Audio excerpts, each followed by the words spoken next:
Government college बाड़ी के YouTube channel में आप सभी का हार्दिक स्वागत है। आज ईशावास्य उपनिषद नामक ग्रंथ का अध्ययन करेंगे। इसमें सबसे पहले श्लोक प्रारंभ होता है। ओम ईशावास्यम इदं सर्वं यत्किंच जगत्यां जगत् तेन त्यक्तेन भुंजीथा मा गृध कस्वित धनम। तो इस श्लोक के अंतर्गत सबसे पहले जो श्लोक है इसमें ईशावास्य उपनिषद नामक ग्रंथ से लिया गया है। इसमें जो ईश्वर की सत्ता है, स्थावर वस्तु हो या जंगम वस्तु हो, इन सभी में विद्वान रहती है। इस श्लोक के अंतर्गत बताई गई है ये बात।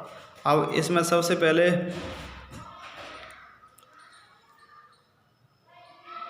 जगत मतलब संसार में, जगत्याम जो संसार में स्थावर और जंगम सर्व, स्थावर या जंगम जो संसार है, जो वस्तुएं हैं संसार में, जो स्थावर और जंगम वस्तुएं हैं वहाँ उसमें सर्व मतलब सभी में वास्यम ईश्वर का वास है, ईश्वर का निवास है, ईश्वर उसमें आच्छादित है। मतलब इस जगत में जो स्थावर और जंगम वस्तुएं हैं उनमें सभी में ईश्वर की सत्ता विद्यमान है, सर्वव्याप्त है। और इसलिए भगवत स्वरूप का हमें अनुभव करना चाहिए।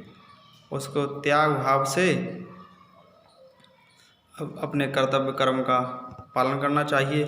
और किसी भी व्यक्ति के धन की लालसा नहीं करनी चाहिए या किसी भी धन की प्राप्ति की कामना नहीं करनी चाहिए।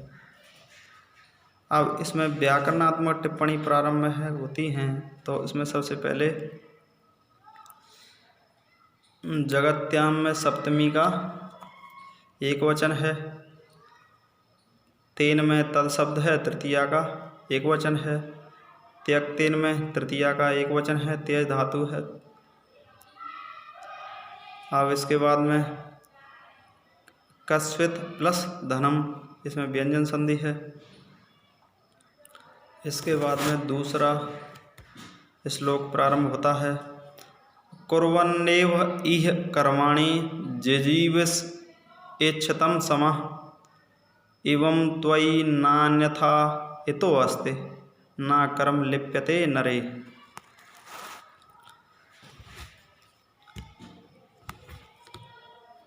कुर्वन्नेव इह कर्माणि, इस संसार में व्यक्ति कर्म करते हुए जिजीविषा मतलब जीने की इच्छा, समा सतम समा, इस संसार में व्यक्ति कर्म करते हुए 100 वर्ष जीने की इच्छा कर रहा है।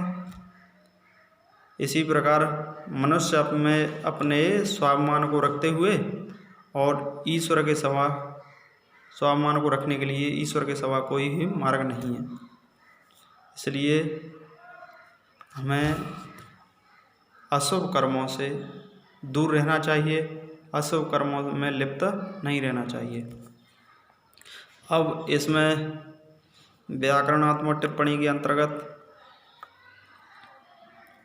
कर्माणि में कर्म शब्द है, प्रथमा का बहुवचन है। इसके बाद में लिप्यते लिप धातु है और प्रथमा का एक वचन है वर्तमान काल में। नान्यथा प्लस इतो प्लस अस्ति, यहाँ पर गुण संधि का उदाहरण है। ना प्लस अन्यथा, इसमें दीर्घ संधि, फिर अन्यथा प्लस इतो प्लस अस्ति, तो इतो में गुण संधि है, अस्ति में पूर्व संधि है।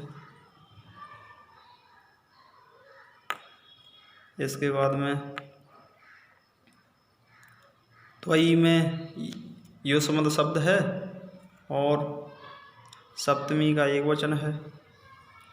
इसके बाद में जिजीविष, जो जीने की इच्छा, जिजीविषा होती है जीने की इच्छा।